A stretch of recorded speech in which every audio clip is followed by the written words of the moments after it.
Mukhang mas masahol pa itong si Carlos kaysa dito kay Moira dahil itong si Moira ay hindi kayang saktan ang kanyang anak na si Zoe. Samantalang itong si Carlos ay wala nang sinisino kahit pa sarili niyang anak basta mapagtakpan lang ang kanyang kasalanan. Pero bago yan ay maiisipan pa nitong si Lynette na pakiusapan si Harry. Natulungan na nga siyang makawala sa pangalawang pagkakataon dahil ang unang ay naudlot matapos silang mahuli ng Carlos na to. Dagdag pa ni Lynette na kung iniisip ni Harry na mabait pa rin ang kanyang ama ay nagkakamali siya.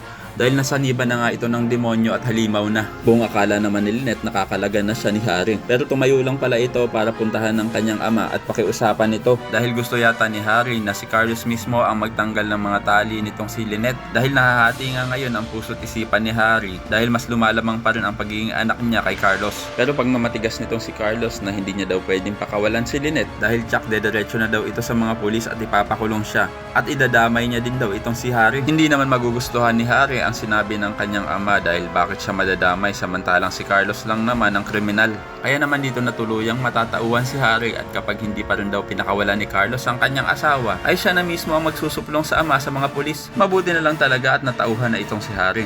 Kaso itong si Carlos ay hindi papayag at para bang nagdilim na rin ang kanyang paningin kaya naman nang makita niya ang frying pan ay bigla niya itong hinampas sa ulo ni Harry na parang lamok. Kaya naman bulagta itong si Harry at mawawala ng malay at magkakabukol pa nga. Kung matigas-tigas lang ang bungo ni Harry ay mabubuhay pa ito pero kung hindi ay mukhang magkaka-amnesia pa ang loko. Kaya naman ko isa ka rin sa mga umaasang mabuhay pa si Harry at matulungan niya si Lynette ay pakilike ang video na ito and don't forget to subscribe. Thanks for watching and see you next time. Bye bye!